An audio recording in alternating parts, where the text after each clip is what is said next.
amanya n'eddoboozi aziiza azinoonya aziwenja aziyigga naki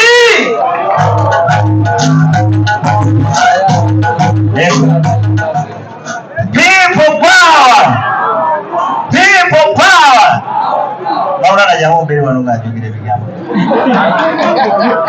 nobyandize nsaba penda kikanga biriso basobole banyabo tuli basanyufu okubeera wano nammwe banaakyukakyuka beegaanidde bantu mmwe mukubire ba artist bano abayimiridde wano mu maaso engalo ez'amaanyi Uganda ba artist bangi naye abeewaayo ne bakkiririza mu nkyukakyuka n'okulwanirira eggwanga lyabwe mu boogera engalo ez'amaanyi nze nno sitera kuba busuuti buno naye ekyankubisiza obusuuti buno ensonga eri bweti nalose sitera kulota baliyagala nekayikagati olwo artist abasalawo okukyuka n'enkyukakyuka olwo n'abasalawo okukyuka mu bubi ebeeyongererayo ddala ekyankubisiza akasuuti kano nalose sitera kulotaloota naye nalose ebintu bisatu nalose ekiro tekyasoose nalaba Museveni bamugoba omusajja amuli mabega amugoba naye nga tamuganya atunula mabega ngaamugoba tatunula mabega nenzira engulu neŋambula kiki saamulabye nenzirawo neneebaka nenzirawo nendoota ndaba His Excellency Abula Kisentamu akutte Bayibuli ati alinga alayira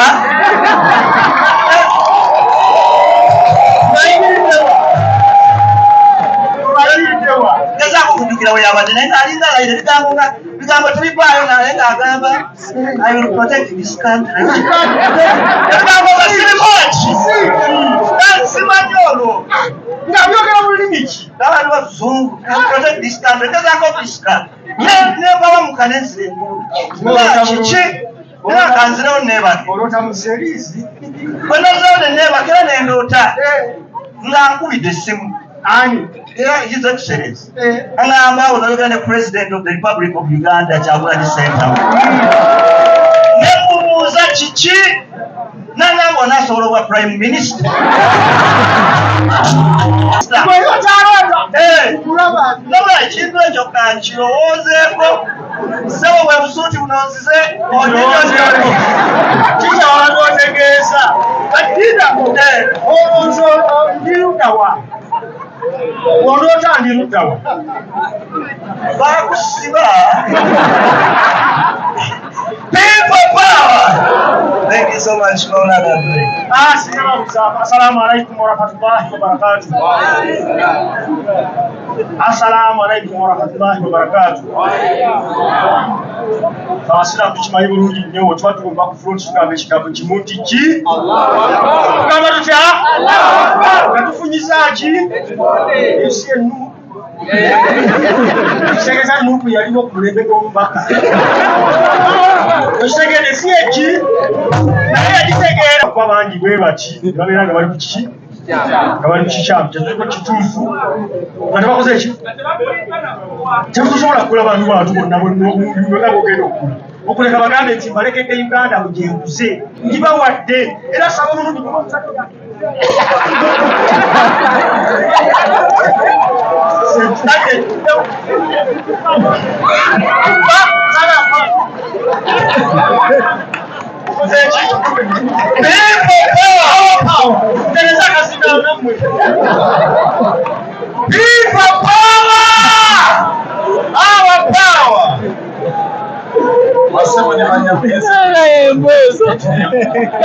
yenze meya w'ekibuga ky'e Luweero yenze atwala bameya bonna mu Buganda region oba Central region ate yenze akulira olukiiko lw'abameya bonna mu Uganda olwa finance and audit naye bayimbi bannange mwe abali wano ekyamazima mwebale nnyo okwebereramu n'abo abakkiriza okulya akatonotono ffe tetujja kubeera nga tuva omulamwa okwaddala ogw'okununula eggwanga lyaffe n'esinga obukulu mu kyo weekend ewedde nabadde nga njogera ku nsonga y'obuwumbi 3 bwe baagala okuwa abayimbi.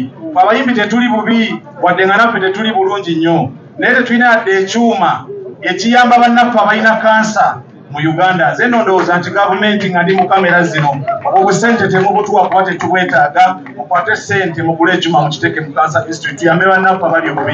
Yenze Chris Jones meya w'ekibuga kya Luweero. Luweero ye yali meka waabwe kati ye Roma Wanupuna ki? People power! Our power! Fatuli eno kulumbe kyeyamani yakude naye bwaibwekute bitya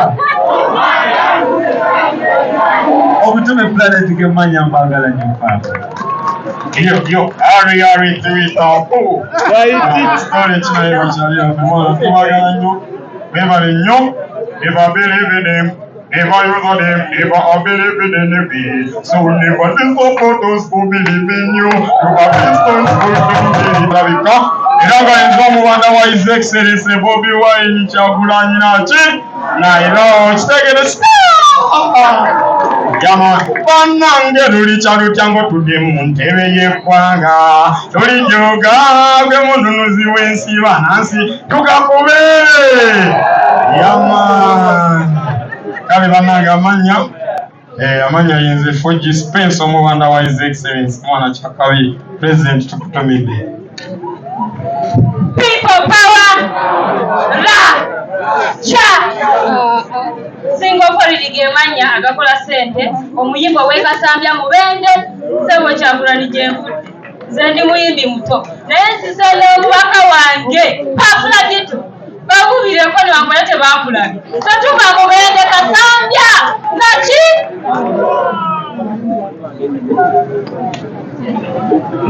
amanya nedoboozi omwavu kipampa omwavu alina essuubi teritegeeza nze labisa omukulembeze waffe His Excellency Kyagulanyi Ssentamu yayimbyeko bwe yabagambye nti labisa yenze basebo ne banyabo ensonga eteesobwaleno lwebaza mwebale kubanga nange mbadde okukwaba abayimbi ba Uganda abapya abaliko abagenda okulabisa batambuze labisa atambuze. People power, our power. Abamanya batuyita batumbe tutumbe tumene janguwa neno. Waliwo olulimi oluli mu kutambula tuli mu kutambuza tulabise dikiteeta. Oyogera akagambo ne kayitawo naye nga takategedde n'omupoliisi n'akujjako buyisi. Nyamisimi yanganyinginimini miyongono misimi nyami miyongono misimi nyami mini nyongono miyongono kwabisa emude misimi nyami nyongono misimi miyongono namarwayo minyimi miyongono abaserikale misimi nyongono miyongono Oyokono wani misimi na nini yongono Franka kahu ya misimi na nini yongono mimi na mini yongono kati motu kwa kukoli yongono malaye ngonyiga chikafira misimi yongono ma yongono mini batumbeleza kama thank you so much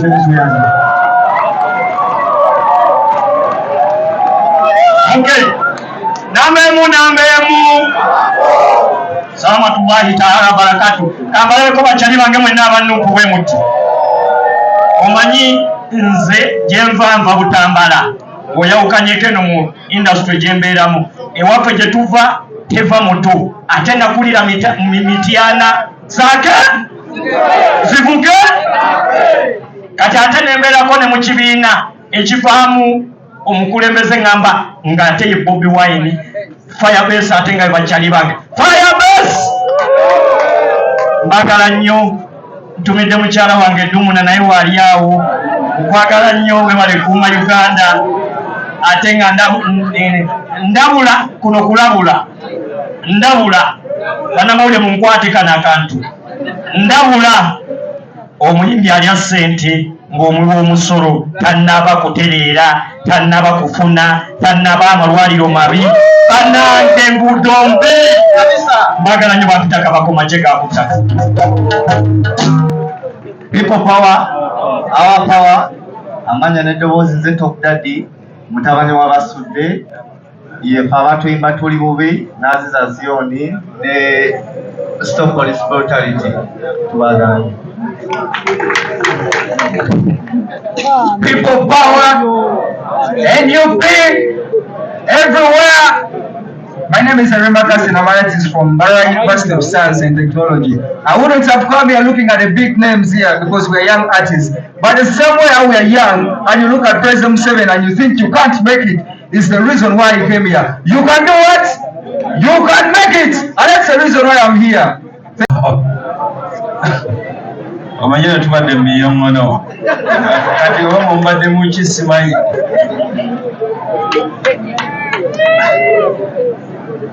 waliwo abayimbi abasigadde eyo munansonyiwazi bapita baabayawe. So your excellency toli muyimbi sebo, toli muyimbi sebo kati nti weeyawudde gwoliyeeyo ate nze baabayawe eno tuli miyongono kabawubireko kale engeri gyali nkisebenze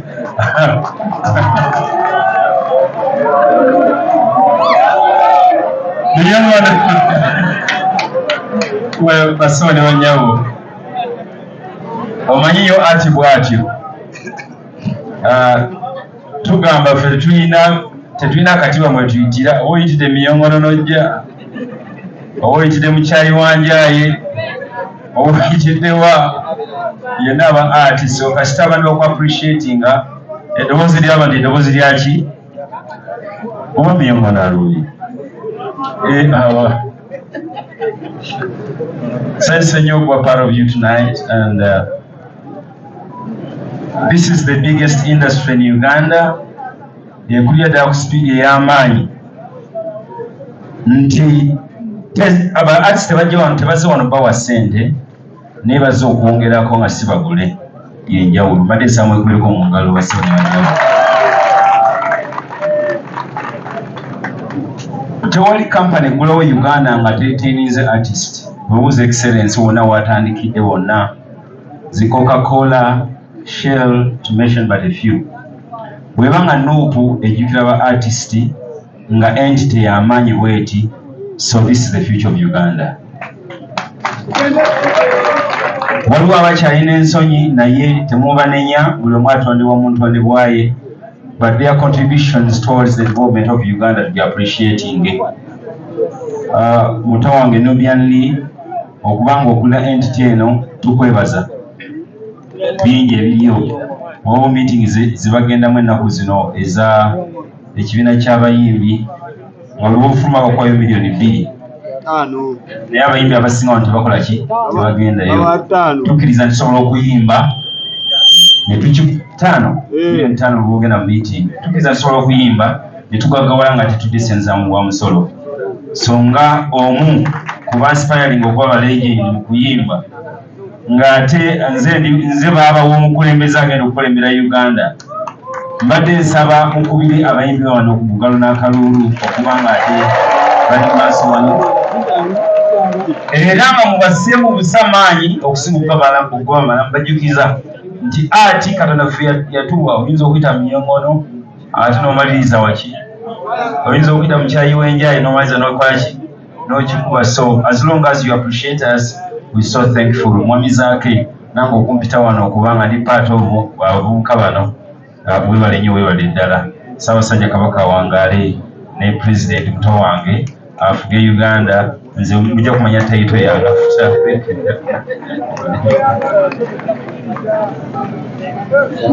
People power, our power. Kunga Uganda, kunga, kunga NUP, kunga. Ladies and gentlemen, I'm by the names Asad Al Magic, an audio producer. I want to take this opportunity to applaud all the youth who have gathered here today.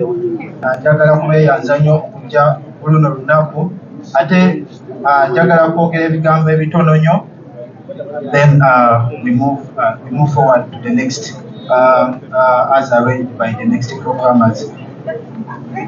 Youth who have gathered here today, I would love to tell you that we must all get focused to the occasion as a youth of this generation. When you look at Uganda today, before even I go further, I have a few questions to pose to you. How many of you here bameka bali wano nga mwinayo abantu bammwe be musobola okukubira. If at all you are broke or you are against the wall, someone you can call nasobola okukudduukirira nakuyambirawo by show of hands. Ndowooza mulaba ekiriwo mu ggwanga saawa zino. And what I know in this gathering, we have our fellow youth who are of different professions. We have lawyers, we have doctors, we have journalists, we have artists. But when you begin asking them of where they work from, of what they do, there is nothing they can ever tell you. Most of you who are here, you are comfortable, comfortable with what is going on in the country, to the point that when an abduction is taking place, we do nothing whatsoever. When you go on social media and you post about it, what kind of drone do you want? That is the society in which we live. Museveni has succeeded rather in what we call moral decay in this nation, to the point that tutunulire chibi netulooza kyekituufu ate ebituufu bye tutya okola at the end of the day. I would request all our fellow youth who are here that when you look at the population of Uganda, we carry 78. I've heard most of you say 75, but by statistics, we carry 78% of the population of this nation. Newe mutunulira bigenda maaso, newe mutunulira abavuka abali mu kubonaabona, abavuka ngeri gye batu sidelines from the leadership of this nation. Batwisizamu amaaso nnyo, forgetting that those who are in those offices, by the time they went into those places, they were our age. But at the moment when we try to press hard, to press on the doors and knock and get what belongs to us, batu sidelining and batu pushing aside. I would request that we get united and focus to the occasion as the youth of this generation rather. People power, our power. Thank you. People power, our power. And on the department ya arts, culture, sports and entertainment. So enkuba yogikutte mulina okukimanya ekyo. Kikozeeko ekyenkuba. Mu kaseera kano ngenda kuzisa obudde butono nnyo. Njagala okwebaza bannabitone abali wano nti mukola kyamaanyi nnyo okulaga ki ekigenda mu ggwanga. Ate era nga bannabitone tulina obuvunaanyizibwa okulabisa ebyo bigenda mu maaso mu nsi, kubanga we are mirrors to the society. So tulina okureflectinga exactly ebyo bye tuyitamu. Ffe mweffe yemmwe abatuwa amaanyi ne mutufuula kiki tuli. So abo abatuvaamu mu birabo ebigenda mu maaso, kuva omubanda wa Kabaka Kyagulanyi Ssaabagulanyi His Excellency we yasalawo ne bamanya nti eno department y'amaanyi nnyo, era kyemuvaamu olaba nti nno dictator akozesa sente nnyingi nnyo. Sente zandibadde ziyamba abasomesa, ezandibadde ziyamba abasawo, ezandibadde ziyamba okukola enguudo ze tuyitamu ennaku zino, zonna basazeewo baziwa abayimbi. Naye nze mbasaba kimu mmwe nga bannayuganda, yemmwe abafuula abo abayimbi ab'amaanyi, muyimirire n'abayimbi abayimirira nammwe, mubuule abo abatayimiridde nammwe. Tukole tutya? Tubuule abo abatayimiridde nammwe, kubanga kasita mubajjako amaanyi gammwe baba tebalina kye bagamba ggwanga. Babaagala kubanga mwe ababawa amaanyi, ate ne babalyamu olukwe. Babeereeyo nga bagabana ssente, mubiwulidde. Buli we batuula mu miitingi nga bakwata ssente z'omuwi omusolo miliyoni 5 buli omu nga bamuwa. Kati balamu abayimbi bameka babeera mwezi kuŋŋaana ne ssente mmeka ezandibadde zikuyamba ng'oli mu ddwaliro ze bawa omuntu oluusi ng'alinawo n'akasente n'okusinga mmwe abali wano. People power, our power. Ke kaseera twebuuse tubuuke, kubanga eno tayimu y'abavubuka era ke kaseera k'abavubuka okusalawo. Era mu kaseera katono ng'era ekibiina kya National Unity Platform kye kibiina kyokka ekya embracinga ebitone. Tulina ne department ya sports, emipiira gigenda maaso mu bitundu ebyenjawulo, naye walala yona yona bigenda tuukayo. Badde mpita committee ya sports mujje mweyanjule mu bwangu.